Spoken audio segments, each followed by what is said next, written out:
vítám vlastně Dominika z EKI, který nám dneska bude povídat o Continuous Integration. Tak je to tvoje. Tak děkuji, Dalibore. Takže ahoj, hezký večer, já vás taky všechny vítám na pořadí třetím MDev Talku a asi není potřeba, aby jsme zdržovali, takže se rovnou můžeme vrhnout na věc. Dneska si budeme povídat o Continuous Integration. Téma, já se omlouvám teda ještě z začátku, ale slajdy budu mít v angličtině, stejně jako předchozí speakeři na MDev Talku. Je to kvůli tomu, já nemám rád překládání takových těch technických termínů, tak radši je mám v těch slidech tak, jak opravdu je všichni znají. A je to i pak líp dohledatelný, tak snad s tím nikdo nebude mít problém. Název přednášky je všechno, co jste kdy chtěli vidět o Continuous Integration, ale báli jste se zeptat. Jak se to dozvíte, je to záměrně naschvál, asi taková parafráze na známý film od Woodyho Allena a vlastně tím se bude zabývat celá naše přednáška. Jenom nějaký opravdu rychlý intro. Vlastně dělám v EKI, hlavně softwarového architekta, takže všechno, co se u nás vyrobí, nebo aspoň většina, tak nějakým způsobem jde přeze mě.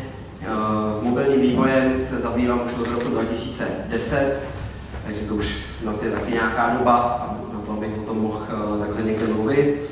Učím iOS kurz tady na ČVUT, kterou jsem taky vystudoval.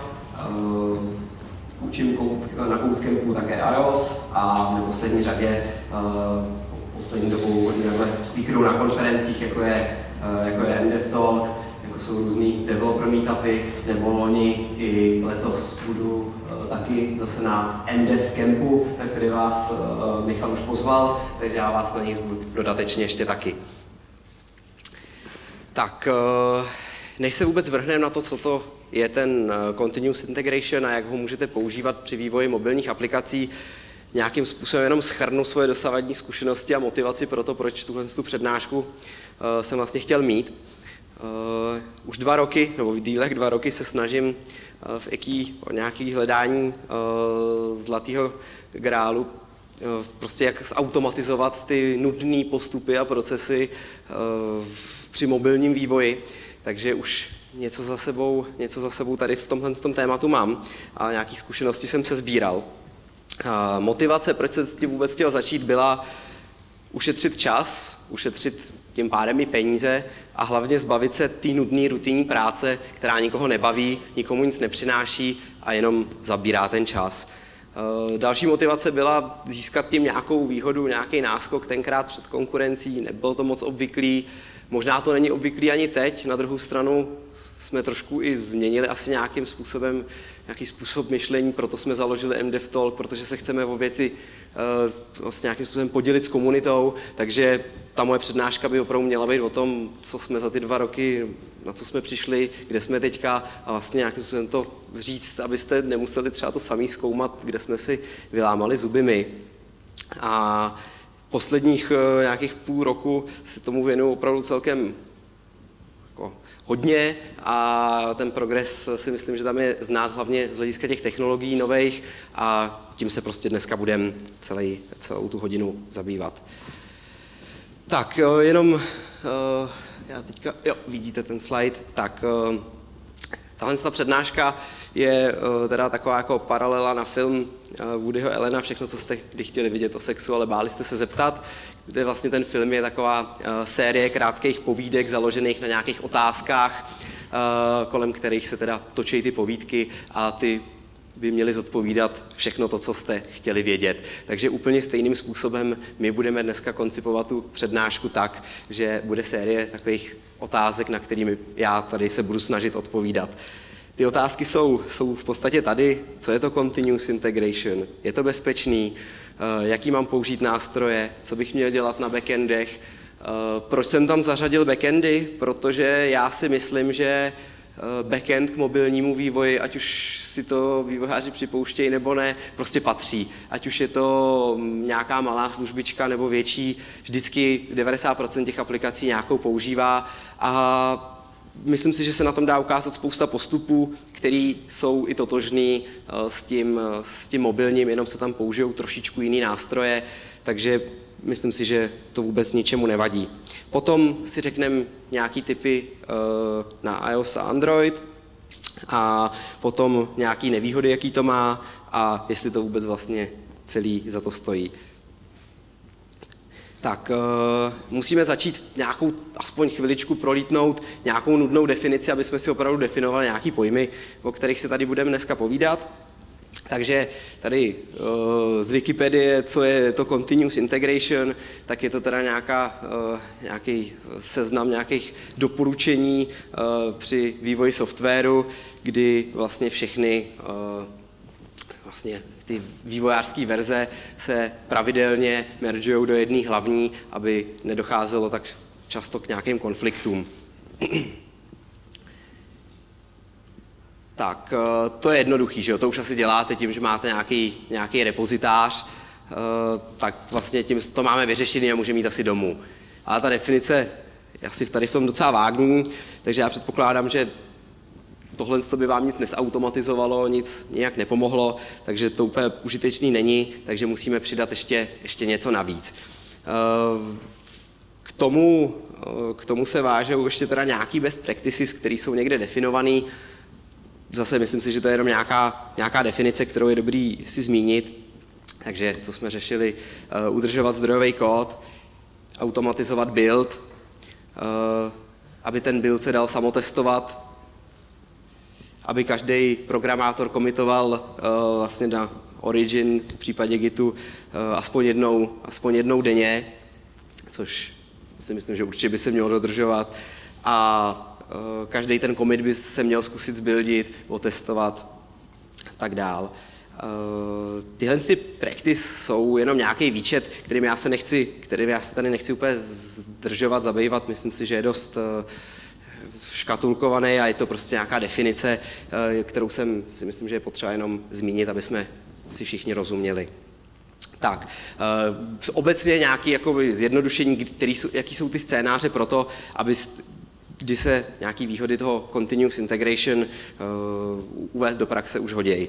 Tak vývojáři neradi ztrácejí čas buildováním, deployováním. Když mluvíme o aplikacích, tak tam tuplem zbuildit testovací build, dát ho testrům, je věc, která nějaký čas zabere, je to otravný, obzvlášť když máte něco rozdělaného, takže to je třeba jako jedna věc.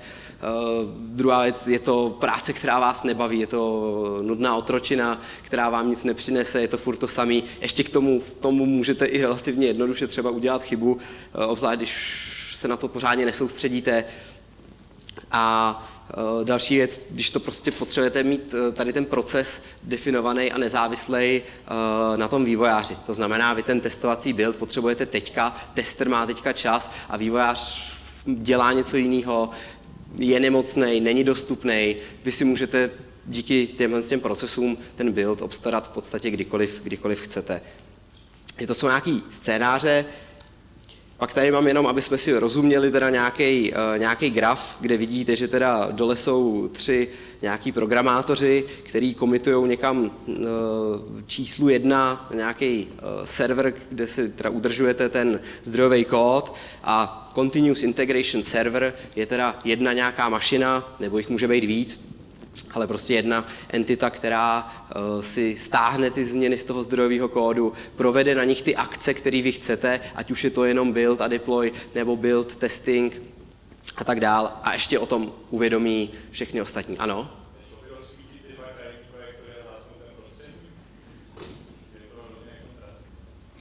Prej nešlo. Já vůbec nevím, ale tady technik má vážené. Petře, nic s tím neuděláme. Prostřední by zhasnout čel, tohle to už je lampa. A nemůžeme zhasnout prostřední aspoň?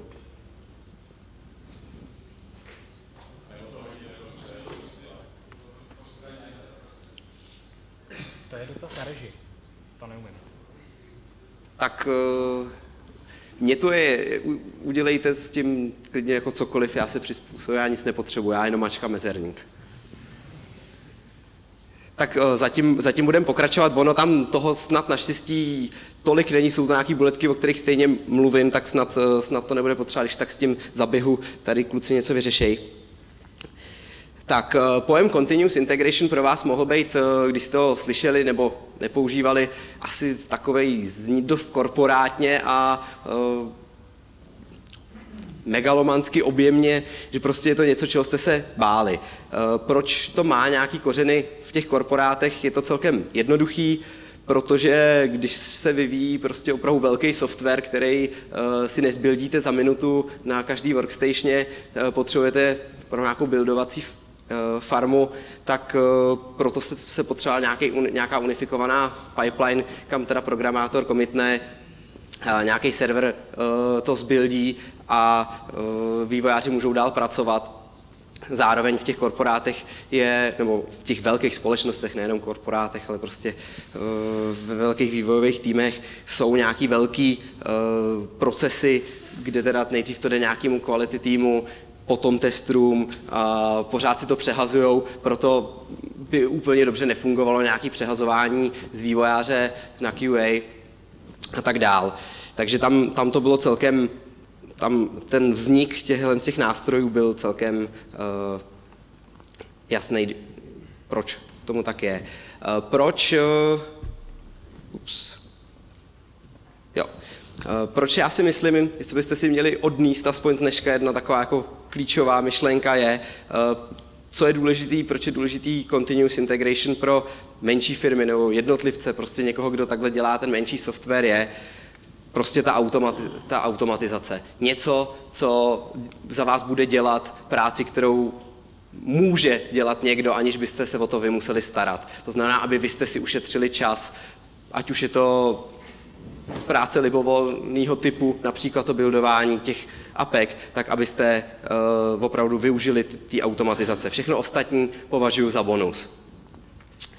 Proč jsme se do toho rozhodli tak šlapat do toho Continuous Integration letos? Byla taková sranda, která vznikla na jedné poradě v iOS týmu, kdy jsem prostě řekl, že se musí víc začít psát tady testy a víc nějaký Continuous Integration, ještě víc, než jsme ho jeli doteďka, a oni si z toho začali dělat srandu všichni a nechali udělat i nějaký trička, ale je to celý nějaká iniciativa, který pod nějakým hashtagem budu rád, když se kdokoliv chytne, a v podstatě mělo by to znamenat opravdu snažit se z těch kódů, z těch technologií vyždímat to nejlepší pro to, abyste mohli dodávat ty nejlepší řešení, a hlavně správné řešení.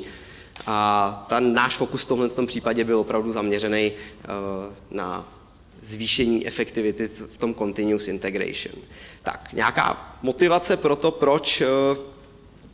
proč to používat, je, že byť se to nezdá, ale je to opravdu velký šetřič času, peněz a i jako mozku, fokusu. Když si vezmu, tady jsem vzal nějaký jako celkem reálný číslo, ne celkem reálný, ale opravdu jsem si ho dohledal. Dejme tomu, že máme nějakou aplikaci, která se za poslední 4 měsíce vývoje zbuildila 344krát. Průměrný čas na build jsem dal 4 minuty, ne vždycky jsou tam testy, tak to trvá třeba díl, někdy míň.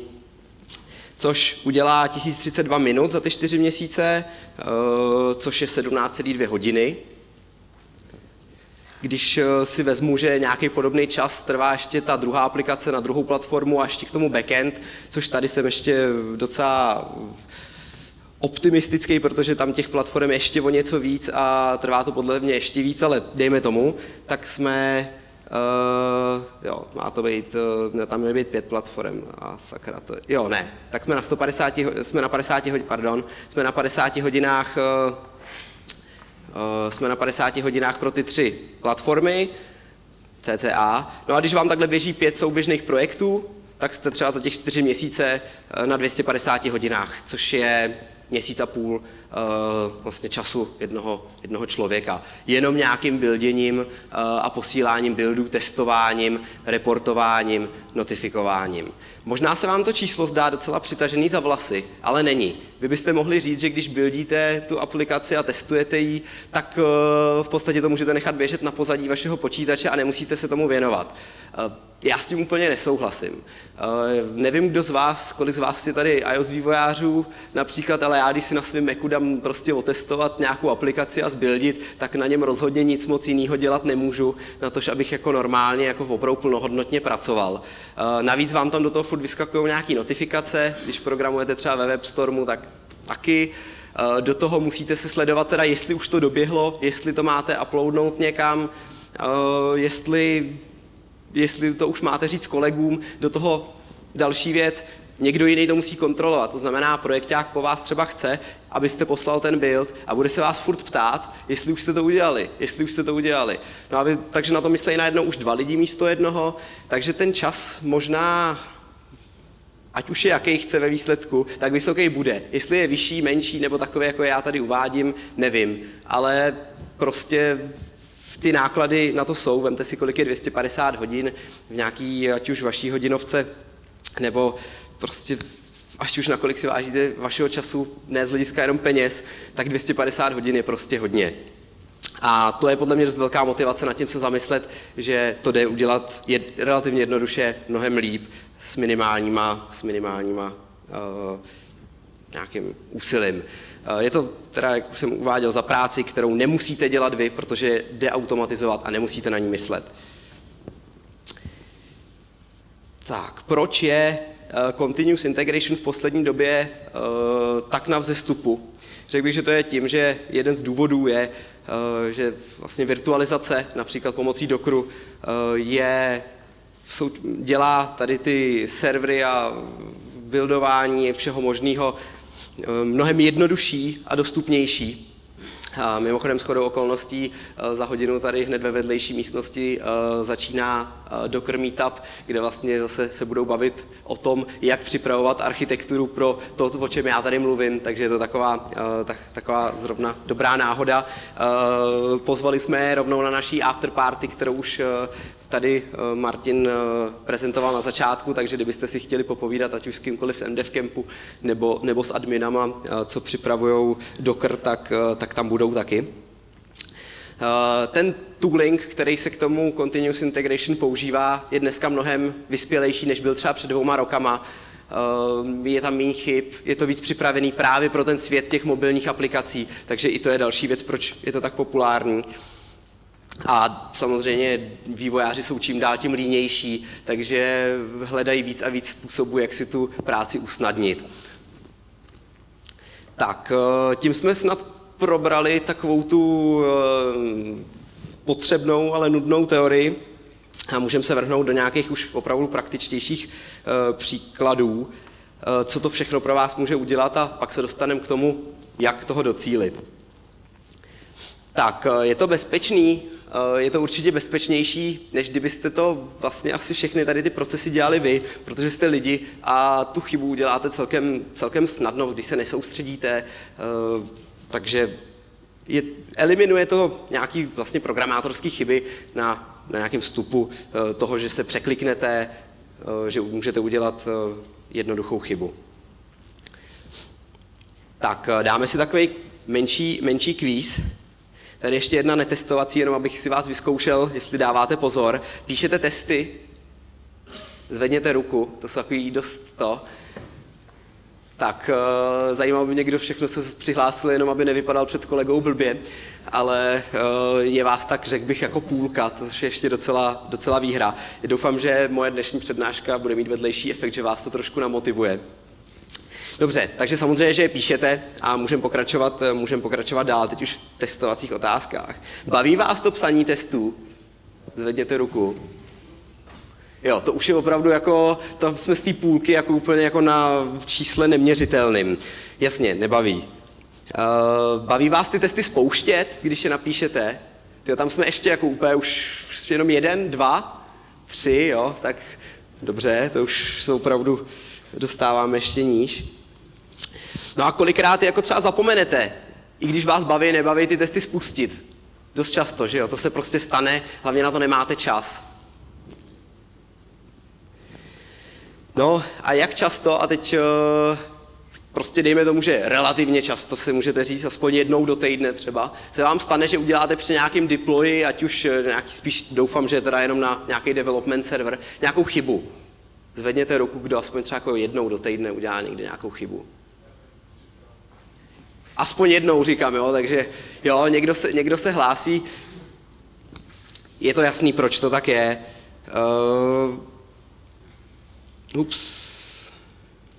Jo, to je ještě pokračování kvízu, pardon. Protože se splíst může každý, že jo.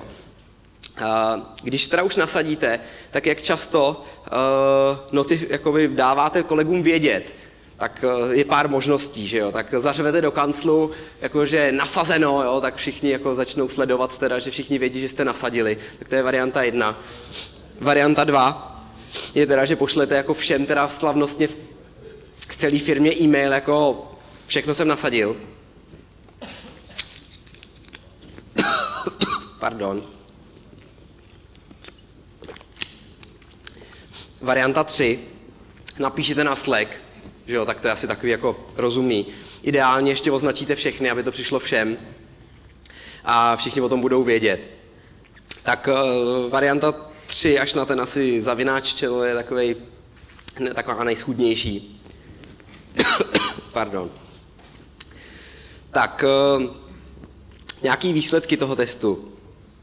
Nebaví vás to, nebaví vás psaní testů, zapomenete na spouštění, můžete udělat chybu. Protože jste lidi chyby dělají. A taky jste líný. Ale je tady někdo, komu to nevadí. A ten někdo je ten Continuous Integration Server. Já jsem přehodil kapitoly a teď jsem si všimnul, že tady už jsem prozradil název jednoho teda toho nástroje. Je to Jenkins. A ten, nejenom, že mu to nevadí, ale ten si to možná i jako užívá, že může spouštět ty testy za vás. Nikdy nezapomene. Občas se může stát, že dokonce spustí i něco, co byste jako nechtěli, což není úplně ideální.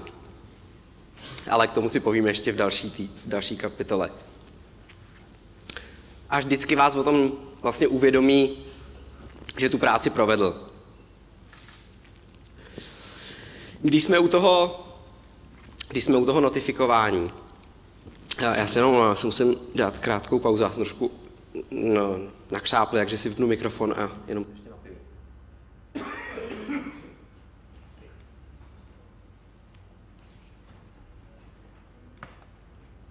Jsem teď 2 dny léčil nějakou chřipku, abych vůbec mohl tady mluvit, tak to má trošku nějaký rozdíl. Ne, já už jsem dobrý, to je v pohodě.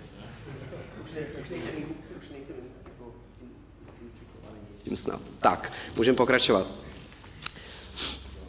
Jak teda ten Continuous Integration server pozná, co jste změnili, aby vás mohl notifikovat? Tak ideálně pomocí commit message, který vy s každou tou úpravou používáte. Což může být trošku problematický, pokud máte v týmu někoho, kdo je jako Dominik, nějaký já třeba. A určitě v každém takovém týmu je jeden. To je taková jako veselá tradice u nás, že všichni se chtějí zastřelit, když po mně něco přebírají, teď už je to lepší. Já ty commit message úplně asi nepoužívám vždycky tak, jak bych měl.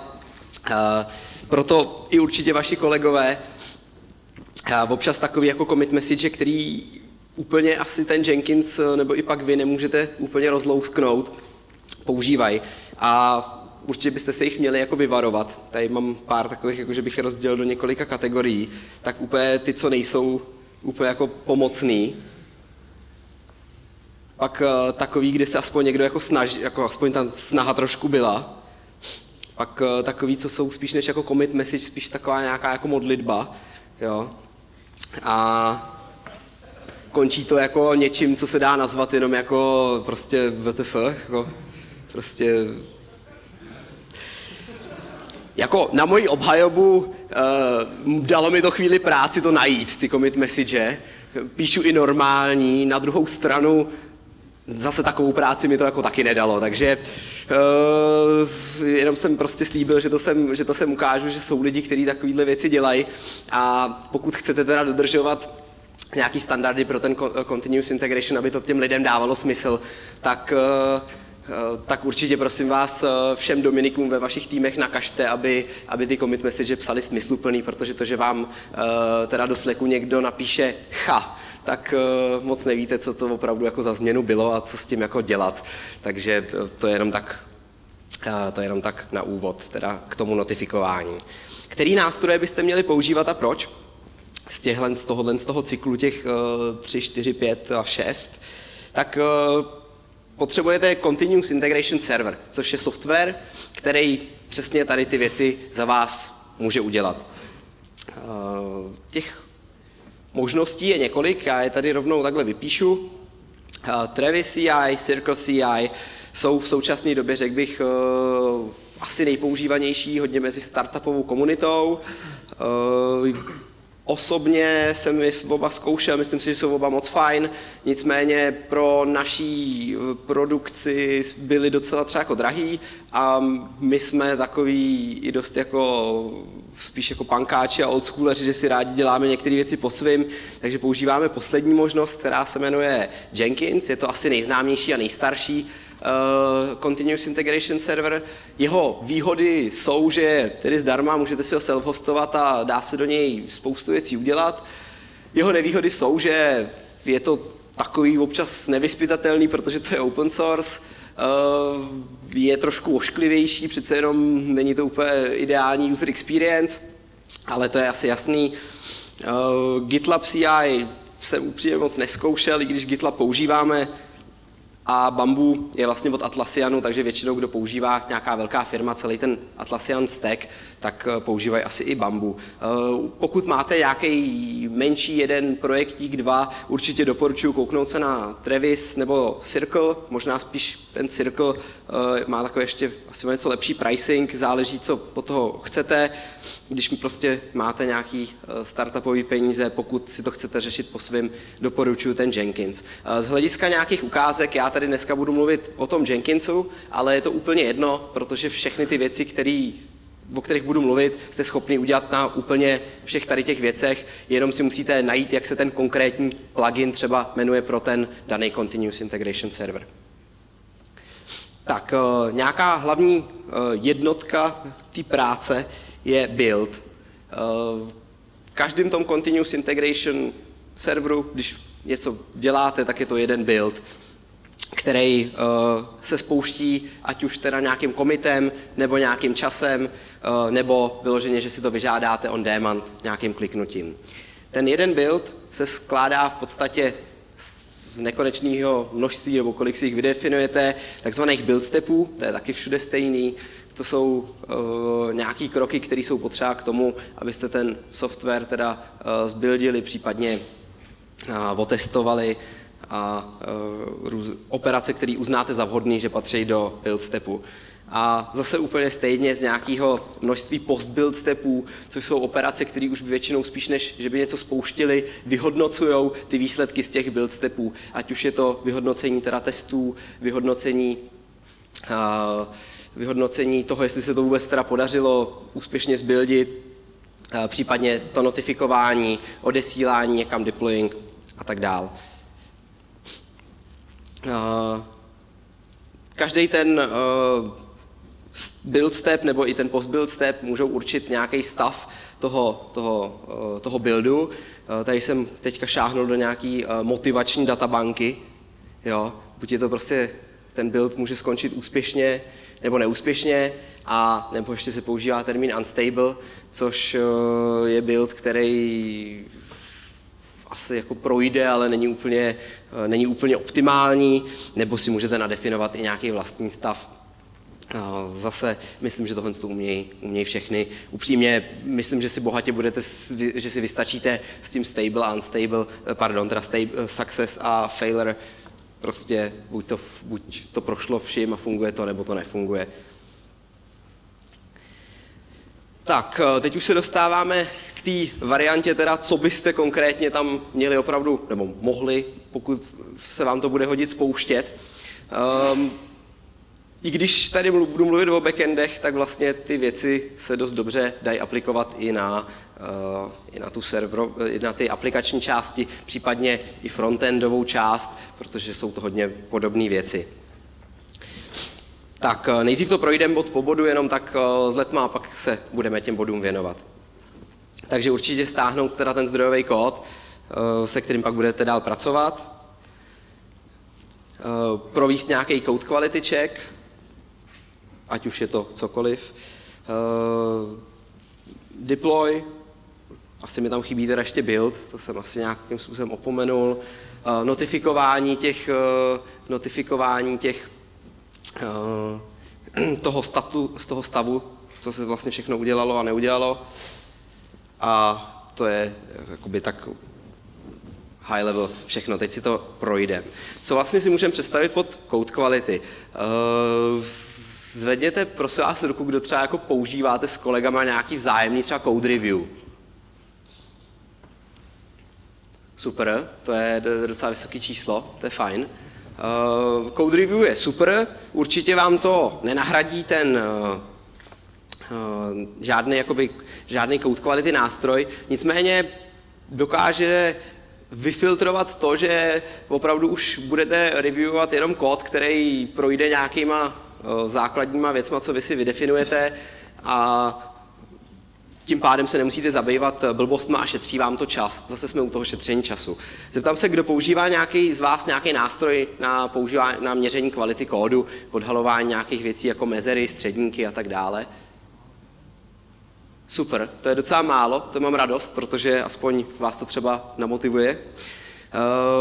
Můj příklad bude tady na Node.js, nicméně je to opravdu úplně jedno, ať už používáte libovolný jazyk na backendu, vždy, nebo i v těch aplikacích vždycky existuje nějaký linter, nějaká knihovna, která to v tom daném jazyku umí odhalovat. Takže celý to záleží jenom o tom, jak moc jako chcete být sami na sebe nebo na vaše týmové kolegy přísný a jak si nastavíte ty pravidla. Pro každý jazyk, asi víte, existují nějaký code styly, který utvářejí buď komunity kolem nějakých open sourceů, nebo třeba velké společnosti, jako je třeba Google, mají pro každý jazyk, co používají, nějaký code styly. Nám přišlo nejlepší se nějakému v úvozovkách podrobit, jinými slovy, použít ten, co nám přišel nejlepší a doupravit si ho k našim potřebám, abyste nemuseli si všechny pravidla vymýšlet a zkusit používat něco, co je trošku třeba standardizovaný.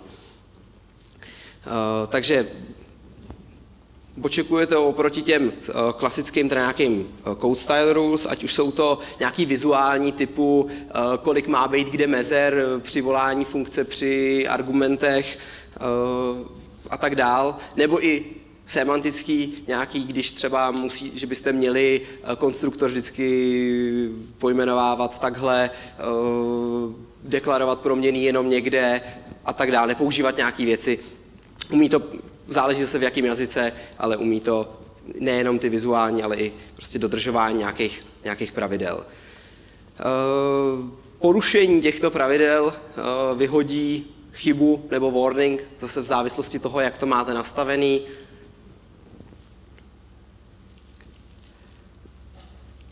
My jsme se zrovna v případě toho JavaScriptu rozhodli pro ECMAScript Lint, což je asi nejpoužívanější a nejaktivnější komunita. Má i dobrý performance testy.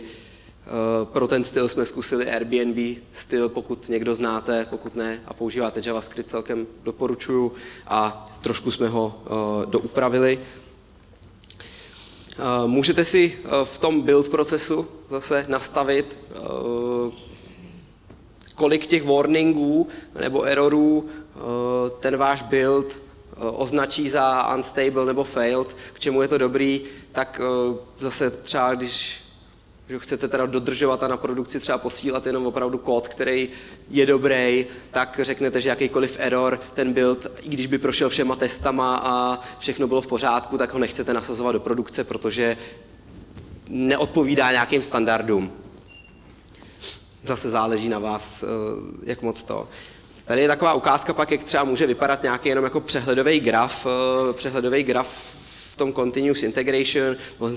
Z toho Jenkinse, jak říkám, ten graf nevypadá úplně vábně, ale svůj účel splní. Věřím, že ty nástroje placený jsou na tom určitě líp, co se nějaký infografiky týče.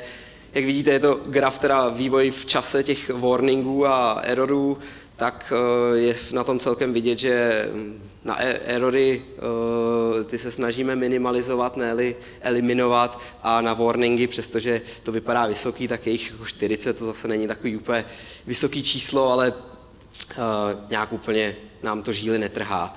Záleží zase na vás, jak vám to bude připadat. Jo, my tady, říkám, máme teda 0 errorů, to nám neprojde do produkce, ale nějaký warning, ten nám nevadí. Když si to vlastně rozkliknete jednotlivý ten build, tak vám to i může ukázat, na jaký řádce máte chybu a jakou. Vidíte, že většinou jsou ty warningy, že se někdo neučesal nějaký kód a má tam unused prostě proměny, který pak už dál nepoužívá, nebo nějakou maximální dílku řádku. To jsou věci, které považujeme v tom našem standardu za nějaký warning a dá se to pak pro přehlednost hezky upravit. Je to něco, co kdybyste měli prohledávat ručně, tak se z toho zblázníte. Když vám z toho pak přesně nějaký takovýhle server pošle report, tak se na to třeba podíváte a může to pro vás být zajímavý. Tak jak je na tom teda to testování u toho, když už teda je otestovaná nějaká kvalita kódu, tak u testování je to prostě o tom, že ten continuous integration ty testy spustí. Jo? Žádná velká věda v tom není, ale dělá to za vás, dělá to automaticky. Jediná trošku výhoda, že tam je takovej ten blame toho, že když se ty testy neprovedou, tak v tom notifikování je vidět, kdo to tam poslal, ten commit, kterým neprojdou ty testy, takže všichni to vidějí. Jo, tak je to taková jako, říkejte si tomu feature nebo bug, ale je to tam. V tom Node.js používáme v JavaScriptu Moku a Chai na testování, zase libovolný framework pro váš jazyk si můžete nastavit. Je hezký vidět v tom grafu nějaký vlastně vývoj průběhu těch testů. Budu tam ten graf mít, stejně jako byl ten vývoj toho code stylu, tak vidíte průběžně u každého projektu vývoj těch testů. Tady máme taky žádný test nesmí failnout, jinak se to nenasadí, což je asi logický, to byste asi měli taky. Tady je vidět teda nějaký ten vývoj, je vidět, že se tam odebral nějaký modul, který sebou vzal i 20 testů a dál se to nějakým způsobem drží. Ty testy vlastně jsou tam nějaký failure. Já si myslím, že to je nějaká development větev, myslím si, že to je právě jako dobře, protože to šetří ten čas, ten vývojář chce dál pracovat, tak to commitne, nemusí si to spouštět na lokálu, když mu to hodí test, tak se tím, teda fail, tak se tím začne zabývat. Je to zase asi na vás, jestli si myslíte, že by ani jako na ten dev neměl zkoušet prostě bezmyšlenkovitě to posílat, to už je jako na vás, ale v podstatě až když zjistí, že je chyba někde, tak se tím může začít zabývat. Další věc, co je možná trošku jako pain, a zrovna tady u toho projektu vím, že to tak je, ty fail testy jsou dost často kvůli třeba nějakým integračním testům, že připojení k nějaký vzdálený databázi, která třeba zrovna jako umřela a není tam, takže vy jste třeba jako vůbec nic nemuseli rozbít, ale to už je zase jako jiný příběh. Tak test coverage, zase věc, která se určitě hodí, a sami byste ji určitě nevytvářeli, nicméně zase, když je to automatický, tak proč toho nevyužít? Node.js je nástroj, který se jmenuje Istanbul, který za vás spustí ty testy a řekne, kolik procent kódu je pokryto těma testama.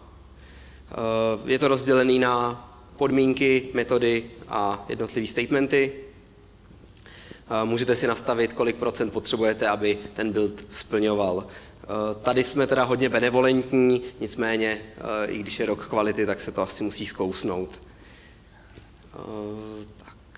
Jo, takhle vypadá třeba zase ten graf toho, že vidíte, jak vývoj zase v čase, kolik máte pokrytýho čeho.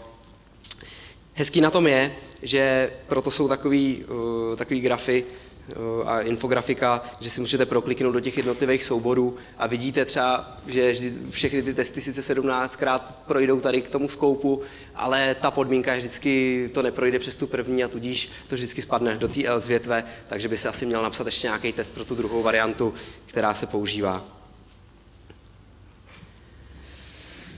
Zase, jak je to s deploymentem, když chcete z toho Continuous Integration serveru deployovat, v podstatě máte možnosti deployovat úplně kamkoliv, pokud chcete asi deployovat jenom při tom, pokud všechny ty podmínky předtím jsou splněný. Ať už chcete hostovat na nějakou cloudovou službu, jako je Azure, AWS, Bluemix, Heroku, nebo někam na SSH, vždycky v každém v tom Continuous Integration serveru bude existovat nějaký plugin, jak to tam dostanete, ten váš kód.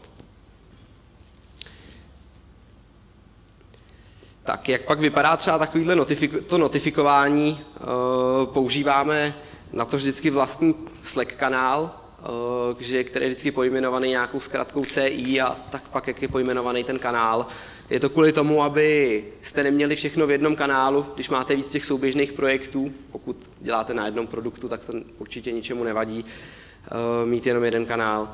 Ale aby se to nemíchalo ani s tím důležitým kanálem k tomu projektu, kde se řeší nějaké jiné věci, ale zároveň tam furt byla nějaká ta relevance s tím projektem, takže Slack zatím nespoplatnil počet kanálů, takže ten je neomezený, takže tam si myslím, že to ničemu nevadí, jenom jich máte pak víc v liště, ale je to určitě pro přehlednost, doporučuji, pokud se něco takového rozhodnete mít, tak vytvořit si na to separátní kanál. Tak, dostáváme se k aplikacím. U těch aplikací je to hodně podobný jako s těma backendama. Zase chcete spustit nějaké testování, chcete spustit třeba nějaký code quality tool, chcete spustit ten deployment, neboli prostě poslat to testorovi na testování. A to všechno vypadá buď stejně nebo podobně a to, co je stejný, tak nějakým způsobem zmíním a přeskočím a ty věci, které se trošku lišejí, tak o těch si toho můžeme říct víc.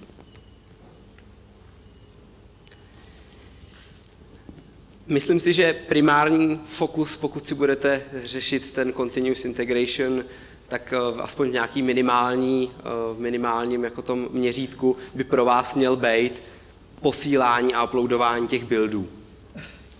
To je to minimum, co si myslím, že vám ušetří ten čas. Nemusí to být testy, nemusí to být nic navíc, hlavně ty buildy. Pardon, zase napiju.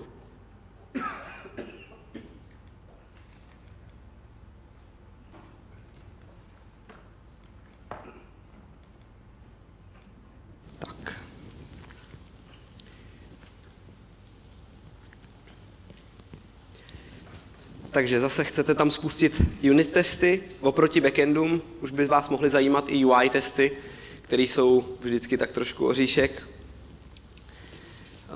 Pokud chcete, tak můžete spustit zase nějaký code analysis tool, stejně jako na těch backendech. Chcete teda vytvořit tu binárku, kterou posíláte pak k tomu testování a nahrát ji. A zase o tom procesu notifikovat. Případně ještě si ukážeme, co se dá udělat ještě o něco navíc.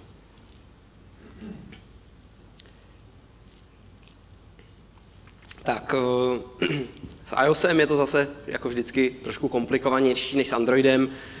S Androidem si vystačíte s libovolnou Linuxovou mašinou, která aspoň má teda něco splňuje, co si pak řekneme, ale u toho iOSu prostě potřebujete ten Mac.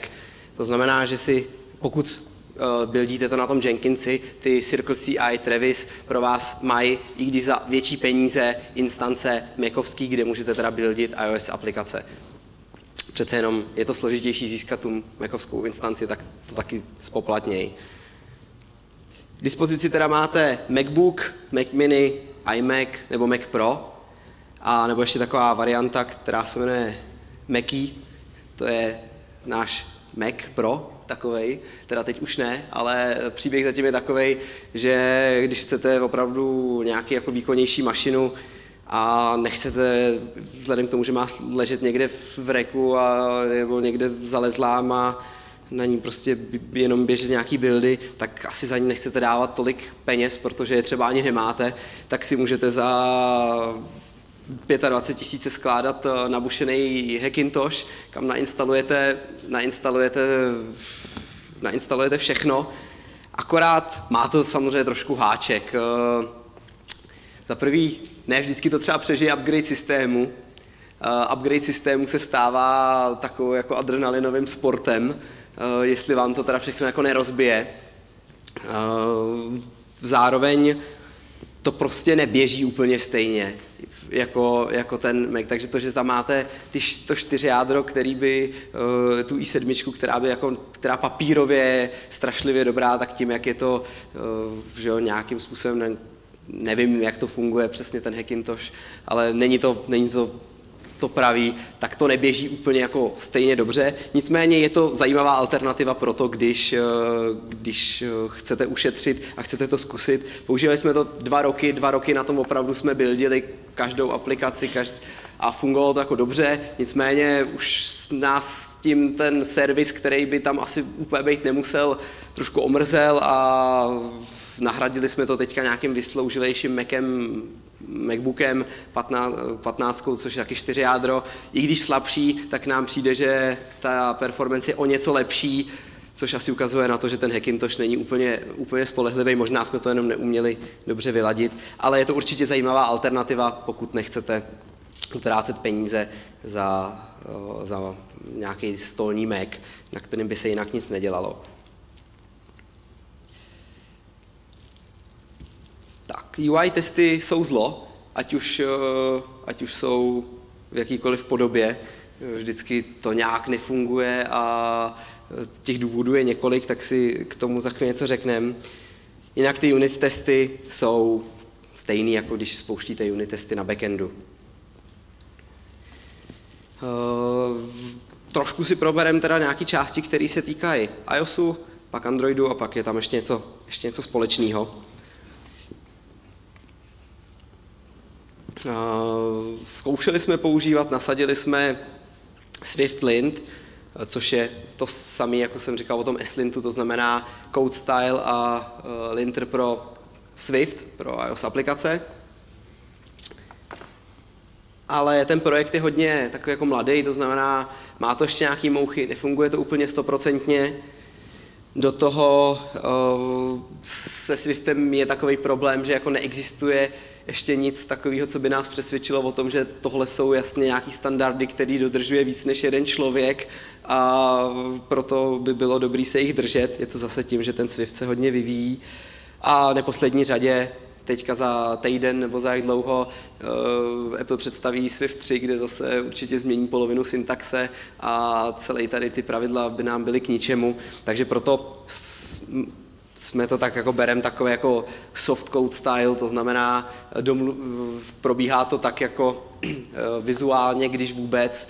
Jo, nemá smysl si nalhávat, že to tam jako používáme, protože nepoužíváme, není to úplně ideální. Ale ta varianta tady pro vás je, pokud chcete to vyzkoušet, aby vás to donutilo aspoň na nějaký váš standard držet, tak určitě si to zkuste.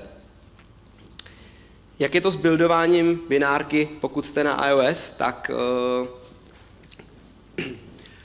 vlastně, když jste zvyklí, takže v IDčku si kliknete na Archive a to udělá nějaký hrozný magic a vypadne vám z toho aplikace. Kdo z vás si zkoušel aplikaci buildit jinak než jenom přes Xcode? Zvedněte ruku. OK, moc vás není, to je dobře. Aspoň se to ostatní dozvědí. Tak v podstatě celý ten build probíhá i z toho Xcodeu za pomocí nějakého nástroje od Apple, který se jmenuje Xcode Build.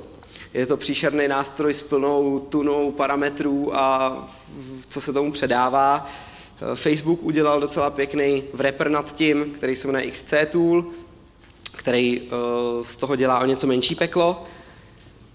Pak existuje ještě mnohem jako jednodušší verze, která se jmenuje IPA, úplně stejně jako ten výsledný pak archiv, ten soubor, který jsme používali ještě donedávna. Ten proces celé ještě zjednodušuje. Je to opravdu takový jako hodně lightweight wrapper, který vám umožní udělat to, co vy chcete. To znamená opravdu jenom zbuildit tu binárku v nějakém schématu, v nějakém configuration a vypadne vám z toho debug symboly a ta binárka, se kterou si pak můžete hrát, jak chcete. A nebo v neposlední řadě na věc, na kterou jsme přešli. Není to úplná novinka, nicméně za posledních pár měsíců se z toho stal full-time projekt toho člověka. Je to Fastlane, je to vlastně sada continuous integration nástrojů pro iOS. Říkají i Android, ale ještě to úplně, řekl bych, nemají tak podchycený, pro ten iOS je tam toho mnohem víc, pro Android to zatím nepoužíváme, ale sledujeme to. Co to za vás umí udělat? Spouštět testy, zbuildit aplikaci, podepsat aplikaci a mnohem víc. Přesně o tomhle tom budu mít detailnější talk, jak využít Fastlane a jak správně testovat na iOS na MDev Campu. Takže kdo z vás přijde na MDev Camp a zajímá ho tato problematika v iOSu, tak určitě se může přijít podívat. Můžete ten Fastlane si spustit sami, lokálně, anebo ho nechávat spouštět na tom Continuous Integration serveru. To je na vás. Ale vlastně je to ten nástroj, přes který můžete spouštět ty build stepy na tom serveru. To znamená to testování, to zbuildování. Tak když chcete tu binárku zbuildovat teda nějakým tím nástrojem, který jsem zmínil předtím, tak výsledkem by měl být ta IPA a ty debug symboly, který chcete pak nahrát někam. V našem případě používáme Hockey App, doporučuji to, je to super nástroj, případně pokud vyvíjíte pouze pro iOS, tak asi doporučuji TestFlight. Zase na druhou stranu v TestFlightu čekáte na schválení i beta testů, takže nevím moc, jaký je proto význam, nicméně Hockey App má krásný API, zase distribuci, snad pluginy do všech těch Continuous Integration serverů, kde jenom řeknete, odkud si to má vzít tu binárku a ono se to uploadne a nemusíte s tím nic řešit. Jo, jak zmiňuji, hodně pluginů. S čím je trošku problém při tom buildování těch aplikací takhle z konzole? S certifikátama, koho by to napadlo, že jo? Ten Fastlane to umí trošku řešit, dělá z toho mnohem menší peklo, ale pořád vy musíte na té developerské stanici mít všechny ty vaše provisioning profily, certifikáty, tak jako u vás na lokálu. Takže je to o něco menší peklo, než když to víte ručně, ale pořád tam nějaký problémy jsou. Tak, jak je to s testováním na Androidu? Tady vím, jak to funguje aspoň částečně, protože jsem to pomáhal připravovat, nicméně nejsem Android vývojář a ty detaily úplně neznám, ale pomáhal jsem s klukama to vytvářet, takže snad to, co tady budu říkat, by mělo být pravda. Nastartuje se emulátor, ať už pomocí nějakého pluginu, který úplně nefungoval, anebo si ho spustíte skriptem. S těma emulátorama je trošku problém právě na tom Mackie byl, protože jak je to nějaká virtualizace, tak tam nefungoval takovej ten lepší, ten x86, teď nevím, jestli je to emulátor nebo simulátor Androidí, a právě tam šlo spustit jenom ten emulátor a ten je dost zabagovaný, pomalej a ne vždycky se chytí, takže s tím byly občas trošku problémy.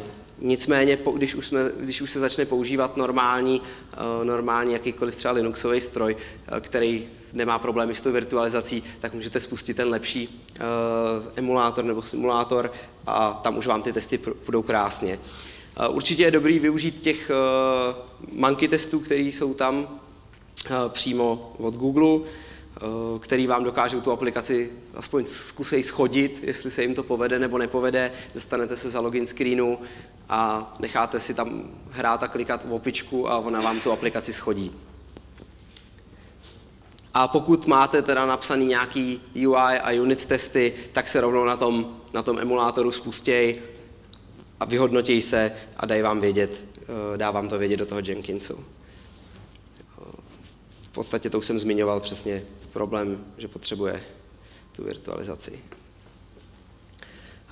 Linting in Java je to dostupný přímo, pokud chcete, v tom Androidovém build systému.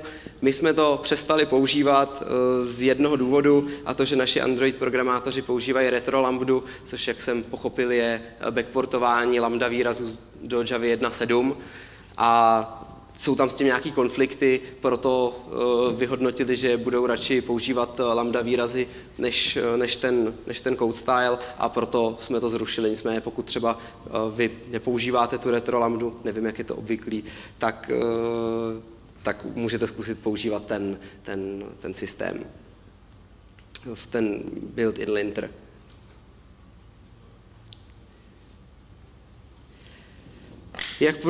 To buildování na Androidu je obecně mnohem snazší a menší pain než na tom iOSu. Používá se na to Gradle script, stejně jako z toho Android Studia. V podstatě máme vytvořených víc build typů, který mají nějaký jiný konfigurace, například jestli bude dělat obfuskaci, jestli bude generovat mapping.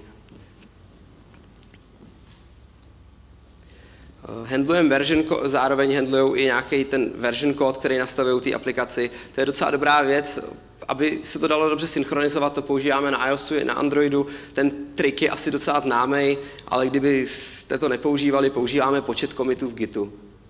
Protože kdyby se to mělo zvedat o jedna, tak by tam mohl být různý problém, když by si to někdo výjimečně zbuildil u sebe na lokálu, tak by se mohl dostat k jinému číslu, který by bylo třeba ve výsledku nižší, takže jsme se dostali k tomu, že používáme takovouhle unifikovanou věc.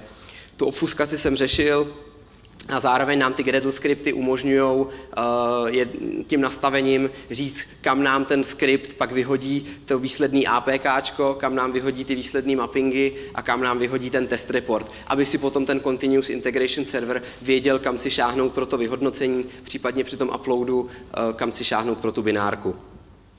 Takže tady ty věci si nastavíte v tom Gradle skriptu, kam se to bude vlastně ten output probíhat. A když máte ten Gradle script nastavený, tak vlastně ho jenom zavoláte přes ten Gradle wrapper a s tím daným build typem a flavorem a jste jako vyřízený, to celý jako stačí. Takže ten proces je o něco jednodušší, o něco hodně jednodušší než na tom iOS.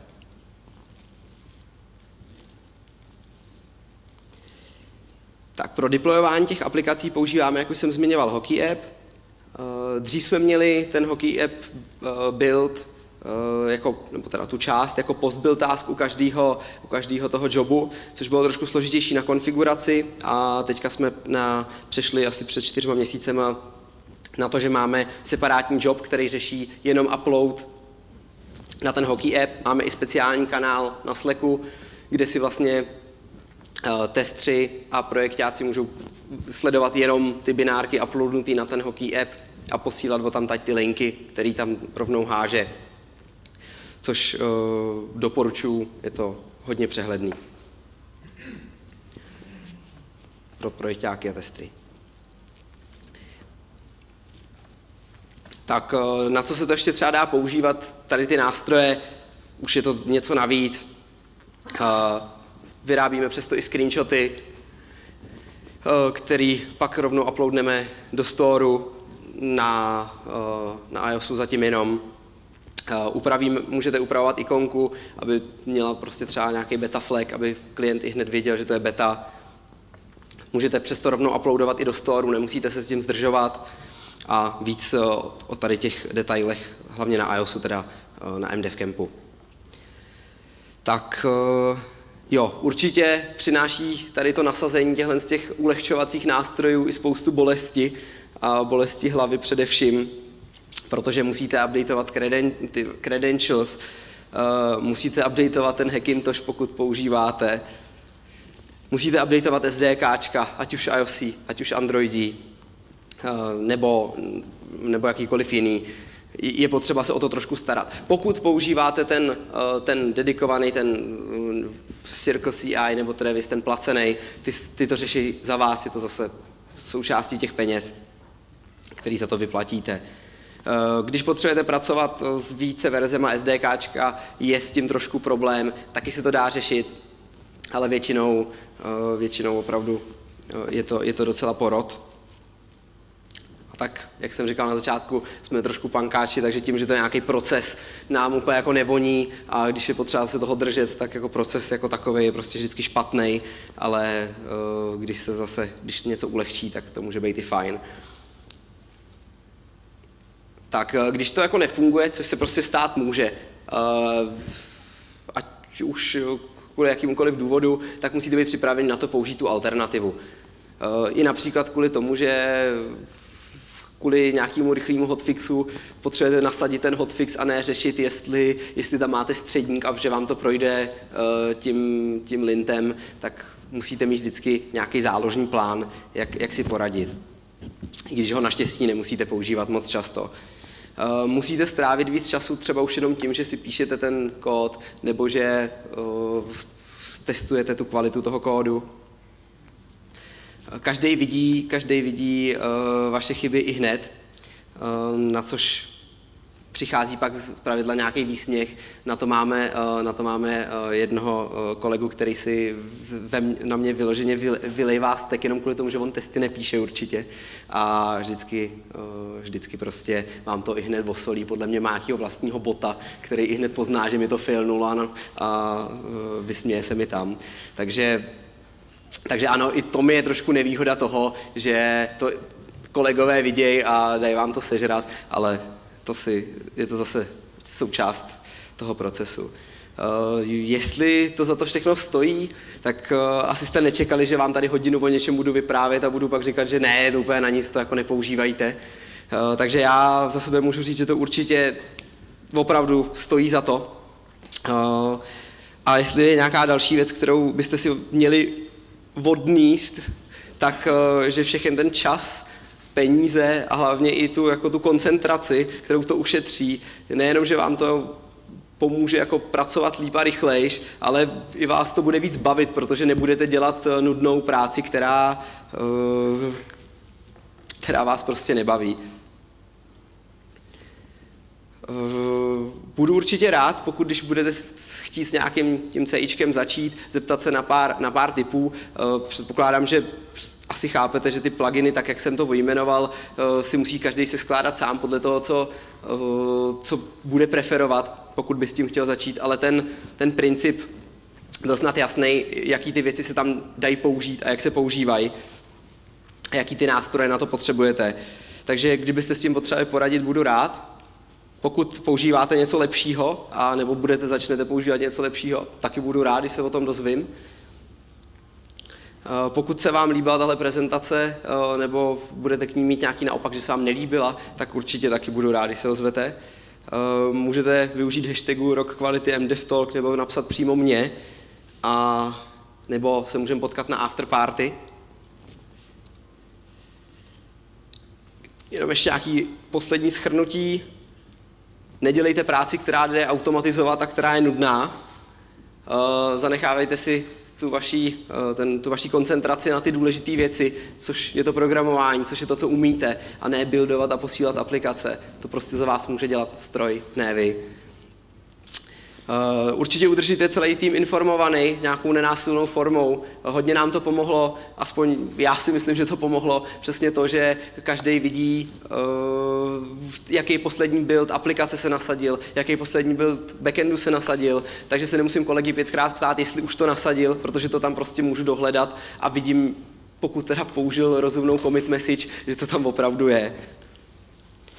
Ušetříte si tím čas a peníze, můžete mi teda napsat a pivo. To je asi tak poslední sdělení. Takže děkuju a teďka asi teda, jestli jsem pochopil, prostor pro otázky. Přesně tak. Taky díky Dominikovi a koukneme se na slajdou, co se tam nastřádal za dotazy, případně můžete ještě svůj dotaz položit. Tak.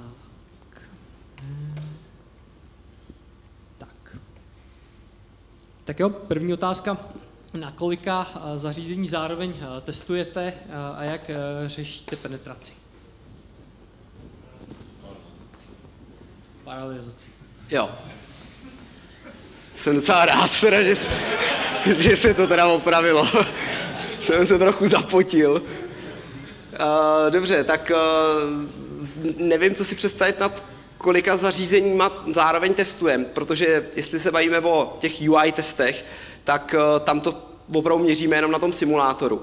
Na Android jsme používali službu, která se jmenovala TestDroid, nebo i občas ji použijeme, která je ve Finsku laboratoř, kde mají opravdu reální zařízení a vy tam můžete poslat nějaký unit test, nějaký teda UI testy a tam opravdu to máte na třeba 250 zařízeních najednou a posílají vám z toho screenshoty.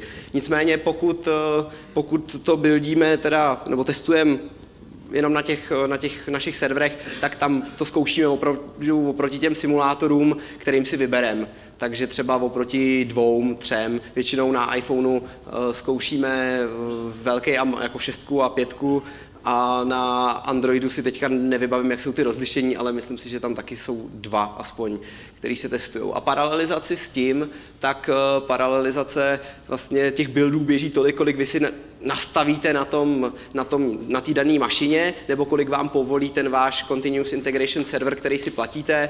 My to zpravidla máme jeden build na každé mašině, co se týče těch mobilních aplikací a ty backendy, protože ty jsou takový jako nežerou moc těch resursů a je to jednoduchý, tak tam máme kolik asi chcem, tam to není zase takový problém. Tak další otázka, jaké máte zkušenosti s TeamCity? Máte zkušenosti s TeamCity, případně jaké? Nemám, jestli se nepletu, taky od Atlassianu, že jo? Jako vím, že to funguje, ale zkušenosti s TeamCity bohužel jako Continuous Integration Serverem, jestli je to Continuous Integration Server, nemám. Okay. Jak se dneska máte? Docela dobře, děkuju. Už je mi líp. Četli jste článek Why Continuous Integration Doesn't Work na devops.com. Jaký máte na ní názor? Nejsem si jistý, jestli je to ten článek, který jsem čet a upřímně, kdyby autor klidně řekl nějakou zásadní myšlenku, tak si třeba vzpomínám, jsem takovýhle článků čet spoustu, asi nefunguje úplně jako 100%, nebo pro někoho v nějakém případě, jak jsem říkal, já si myslím, že klíčová myšlenka pro vás jako vývojáře mobilních aplikací je hlavně aspoň posílat ty buildy. To je to, co vám šetří ten čas a na to prostě fungovat bude vždycky. Takže takový mám názor, že i kdybyste měli jenom deployovat buildy testrům automaticky, tak to vám bude prostě fungovat vždycky. Jak dlouho trvá integrace CI do užitečné podoby? Do funkční? Záleží zase, do jaký míry to chcete takhle jako nasazovat a na kolika platformách, ale pokud si pustíte ten placený, pokud si budete používat ty placené služby, jako je ten Circle nebo Travis, který už na to mají i šablony na tady ty mobilní aplikace například, tak to zase tolik času nezabere. Ale já myslím, že to klidně jinak jako může týden čistého času, 14 dní čistého. Jo, pardon.